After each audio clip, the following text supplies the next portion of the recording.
If a tree falls in a forest and no one is around to hear it, does it make a sound? Or is there nothing but silence? The other day, a psychopath was there. Okay, so boom. I got a lot I gotta tell you. First, if you've watched The Frog and love K-drama, hey, nice to meet you. A couple days ago, the psychopath showed up there. 2. If you haven't watched The Frog and don't know what I'm talking about, hey, spoilers ahead. You've been warned. You know what they call people like us? It's undeniable that our culture has a fascination with psycho killers. This interest is reflected in the popularity of true crime documentaries, podcasts, and fictional works that delve into the minds of these individuals. I think this obsession is morbid. Don't crucify me yet, because I've been obsessed myself, and I had to really call myself out when my excuse was, quote unquote, they made me calm. Cha. Hey, I'm Albertina and I'm a recovering addict. Subscribe to support my therapy sessions. I'm kidding, but I get it. We are naturally curious about the unknown. We hope to understand the depth of human depravity and in a way protect ourselves. We want to gain a sense of control by understanding the chaos. It's complicated, I know. However, excessive exposure of such morbid acts leads to desensitization and a distorted view of reality. This is what happened to a town. Actually, it's a few people, but tomato. The point is, those who were around the psycho killers, those who witnessed it, heard of it, pictured it, did pay the consequences of the sins of the psycho killers. In Korea, there's a folklore about 2 kids playing with stones and one hitting a frog. Was it bad luck? The kids continue with their play as if nothing happened. It's their world, they've done nothing wrong, nothing out of the ordinary. But for the frog, the world has crumbled. It probably has a concussion and can't afford to go get checked. Who can it blame? Bad luck? Basically, Don't be the frog that got hit by the kid's rocks. let me explain.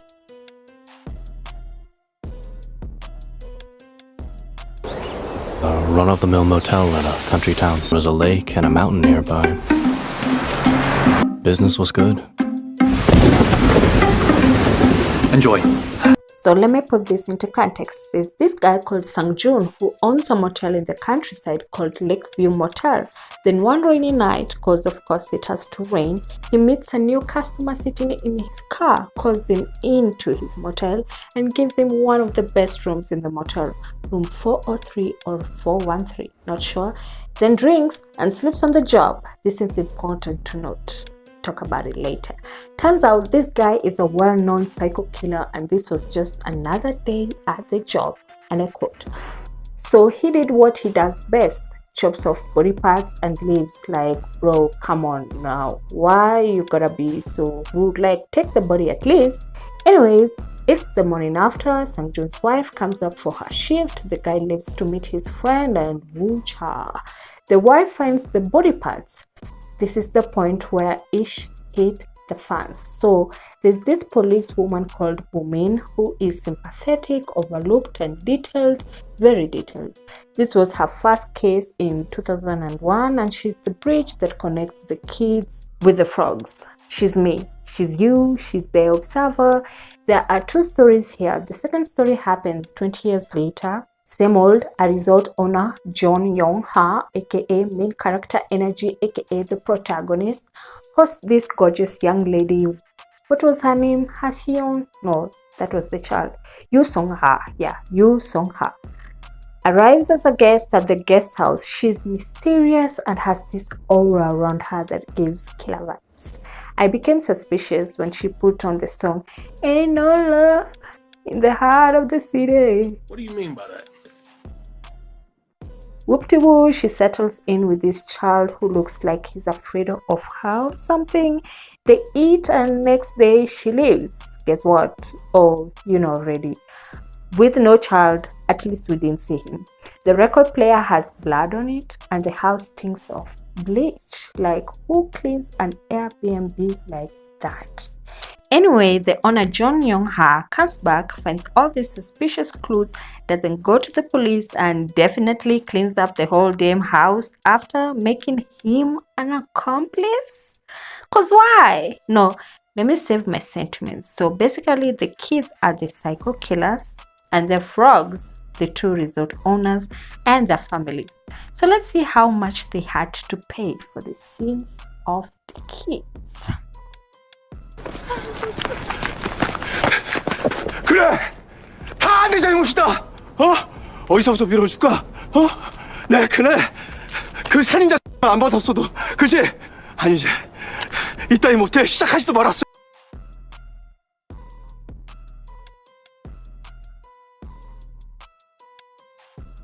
So boom, Sang-joon. Oh my days, I so pitied this guy. When he tells of his background story, you can tell that this world hasn't been kind to him. Not at all.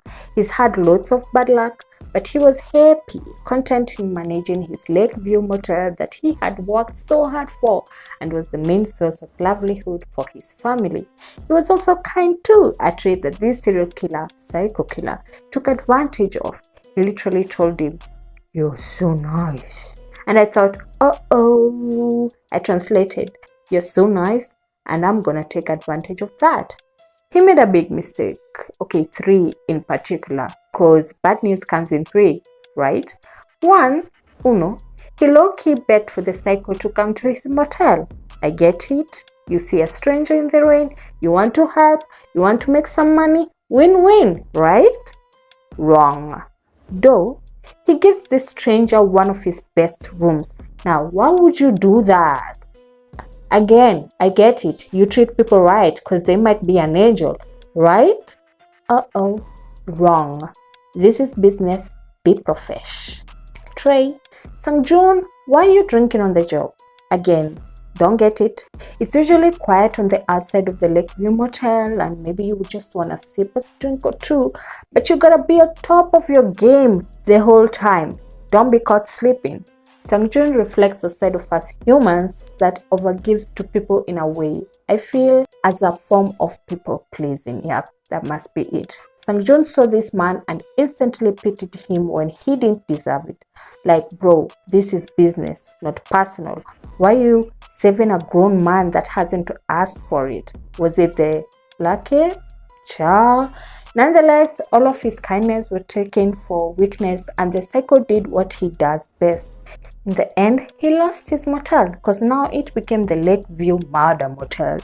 He lost the way of providing for his family. Now he won't be quote-unquote nice. He lost a way of selling his motel because he was blaming all the wrong people.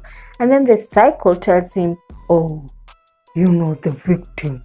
It's your fault I did what I did." Like, he also lost his wife, more on that later, and then he turns mad. No, literally, he goes insane. What did I learn from Sang-joon? What should we learn from Sang-joon? Nice people finish last. Yup. And respect is earned. Don't be going out there and giving respect to every Tom, Dick, and Young John, the serial killer, that you meet. Let them earn it. The best room in the motel, let them earn your best side. Don't you think? Now, Sang-joon has to live the rest of his life stuck in the past, reliving all the sad days, the sad time. Meanwhile, the psycho is on to the next thing.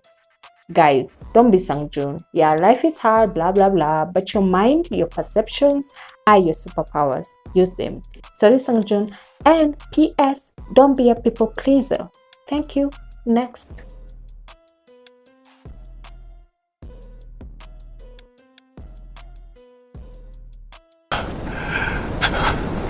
진짜 너무한다.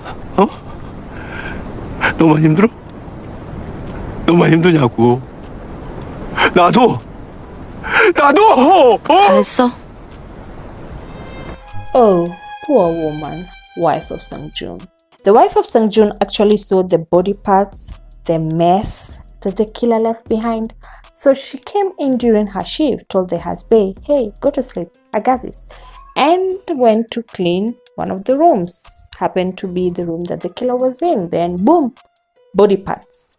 She called 911, aka Officer Boomin, and Officer Boomin did see how devastated she was. Get this. So there are a lot of people, a lot of going on, police scene, crime scene, and this woman was just there, the one that witnessed the body parts just falling apart. You could see it through her eyes, her facial expressions, the way her body is, that she's crumbling down. I don't think anyone noticed how this deeply wounded the wife of Sang-joon. When her husband told his story, he explained the wife in a way that I felt like the wife was ambitious, she was sharp, quick on her foot, on to the next, problem solver. Even when they wanted to sell the motel, she didn't want to wait for the quote-unquote right amount or right buyer. No, she wanted it gone, done and dusted. I don't think she's a woman who sits on her sad emotions. Scratch that. She doesn't sit on any of her emotions. She's impulsive, so when she witnessed this, she wanted instinctively to move away from the situation ASAP. And life was like, no, girl, sit down. She had to wait for the police to come. She had to wait for her husband to notice. She had to wait for the police to remove the body. She had to wait for customers to come or not come to the motel after that incident. She had to wait to notice a child being bullied. She had to wait for her husband to blame everyone else, including her. She had to wait for customers at her now low-paying job. I mean, she was a waitress, so that was technically her job. But wait, she did, literally. I feel that if Sang-joon wives had the right tools, i.e. therapy or even time to deal with these emotions, the bad dreams, because she had nightmares of that night, she wouldn't drink on the job because she became a drunk. No, I said that wrong. She wouldn't drink on the job if she had found therapy. Now she became a drunk. She wouldn't feel that the hotel owner looked down on her. Her pride was wounded and she got her pride from her job. She was climbing up fast only to fall down slowly, and she wouldn't gaslight her husband. I know she was blaming him because she saw the alcohol cans on his desk that morning. Hey, maybe that's why she sought comfort in the bottle herself. Do you know what I mean? Sadly, Sang-joon's wife couldn't take the bad dreams, the stares, her husband's complicitness, her child's bullying anymore. She couldn't see no way out of her situation, but through unaliving herself, sadly.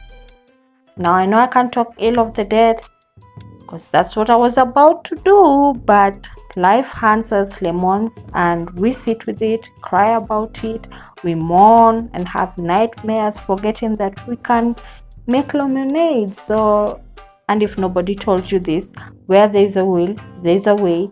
Easier said than done. Easier said than done, but it can be done. It's not impossible.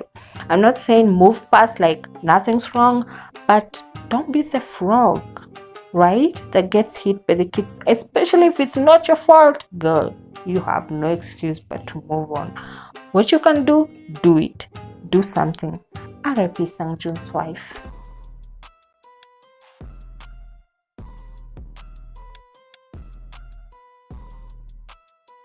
John Young-ha is the best example of not being a frog. I mean, the thought of murder in his guest house shook him to his core, and his response was freeze. 여기서 죽었습니다. 나는 그걸 알았고 숨겼습니다. 미안합니다. Young-ha is a curious man, excessively ordinary, protective of the legacy of his guest house that had a connection, I feel, this is my opinion, to that of his late wife. So protecting the guest house, sticking with his guest house, even at the disapproval of friends, meant protecting his ex-wife. I think that's what drove him. See, Young-ha was set with a similar kind of challenge, like a twist of fate, similar to the Lakeview Motel. He didn't know it then, but a kid had hit him, the frog, with a stone, and it was time to respond. The kid... Before we talk about this kid, let's talk about Sang-joon's son.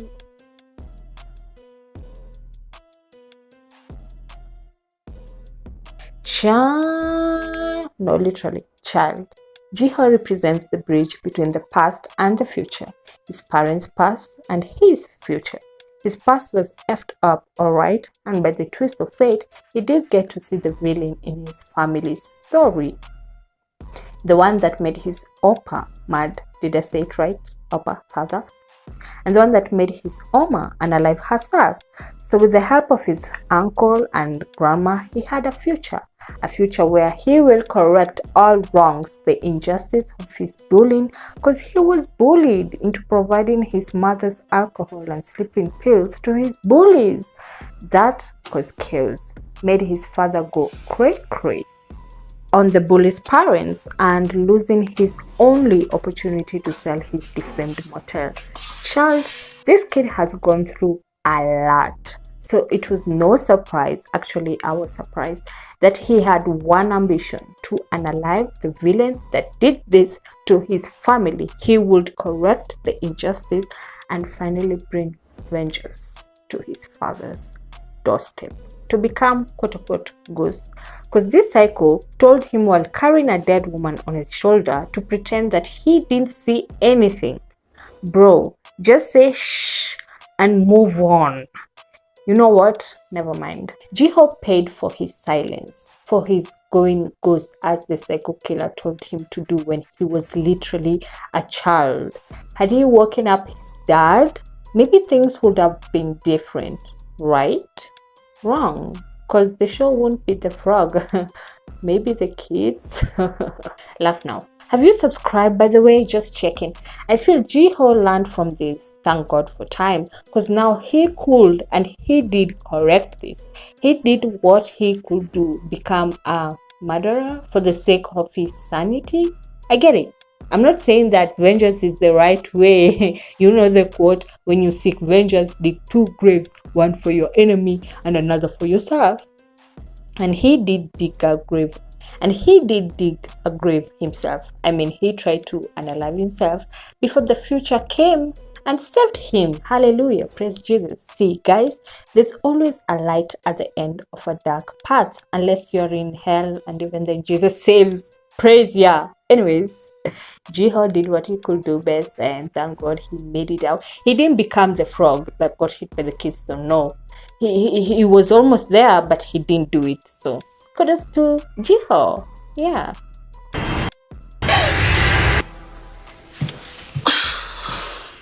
계속 모르는 척하기 힘들었나 봐요. Your Song-ha was a spoiled brat, a pretty girl, rotten to the core. When she first arrived at the guest house, she had this mysterious aura, innocent look around her. Can you tell that she had the halo effect on me? You just wanted to protect her until you found out that she harasses her workers, disrupts an art show with a track just to say something stupid like, remember to give me my money? Like, why girl, go be sad over there alone. By the way, those weren't the exact words, but you get my point, don't you? Until you find out that she was in a relationship with this man and his child who loved her so much, yet she went ahead and unalived the child out of petty things. 토마토나 키울까? 나 원래 소스 되게 잘 만드는데. Oh my days, you can never really get psychos, can you? But this is what I noticed. She was so insecure. I get it. Her dad put her down so many times, so she internalized all these bad negative words. I mean, Young-ha, the guest house owner's friend, literally said, he's not gonna sell you the house. And she turns around and beats him bloody blue. The man only got 1 foot. He literally came out of the hospital. What you doing? Beating the man who is already down bad. What you do that for, girl? Sit down. It ain't that deep. Let me, cause it ain't that deep too. But Tina, anyways, where was I? Oh, this insecure pretty girl comes into someone else's property, stains it with the blood of a child, cleans it up with lots of bleach, eats pasta with lots of sauce, wants Depressing music, nice music by the way, Bobby, treats the owner, Yong Jong-ha, like her child, threatens him, almost kills him with a car to retrieve evidence, kills a policeman, changes cars. No, that don't matter. Lie. Girl, this one lies through her teeth. Fears water, then go ahead and swim, and after all that, she wants to buy the guest house? Who does she think she is? A psycho?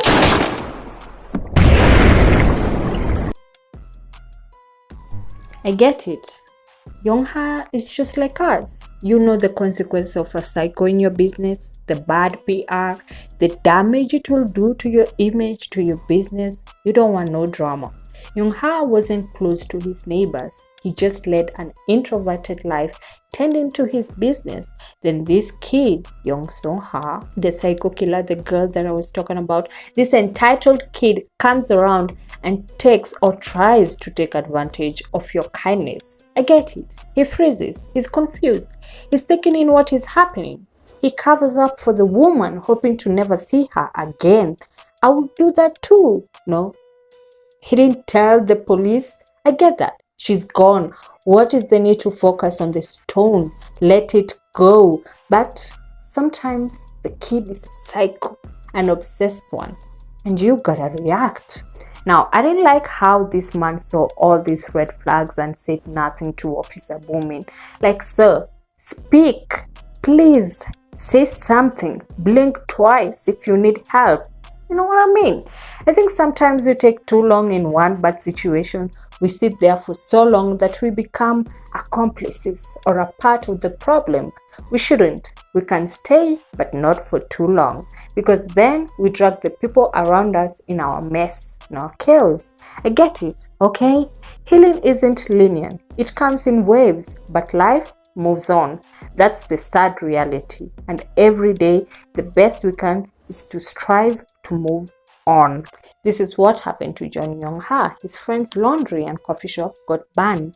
He became homeless. A policeman was unalive, not his fault. His friend was bloody beaten, and oh, his daughter almost died because he just wouldn't do or say something about his abuser. He wouldn't say nothing about this kid that hit him with a stone because she was an abuser, a psycho.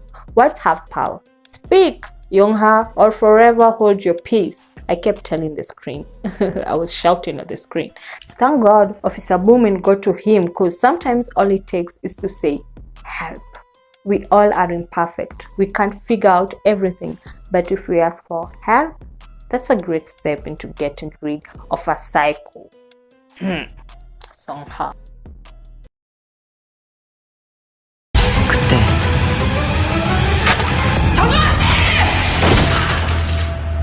모든 게 틀어졌고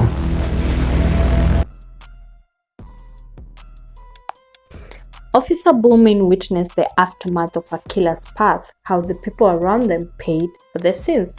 She saw how this journalist wanted the top psycho story because it was popular. It's all people wanted to hear. He saw how brands profited from a psycho. People bought stuff just because the psycho had used it. Creepy. Shame on us. She reflected to us the society we live in. We have become desensitized to wickedness. They are now our most viewed psycho stories, by the way. Our playlist, we are intrigued, and some of us even fans. Ew. On TikTok, I saw psychos, ex-convicts like Jeffrey Dahmer getting more views, love than people who just were good role models. What is this obsession? What does it say about us? That we like psychos? That's it's okay for them to do it as long as we are not the victims? Is it to hell with the victims and their stories? Truth be told, we as a society have greatly contributed to the ever-rising wickedness, half-truths, diabolical traits that have corrupted, destroyed the fabric of our society. Hey, don't listen to me. I don't care. The truth is, we are. Officer Boomin gives us profound advice. Wisdom, I might say. Be suspicious of everything. Yep, even me.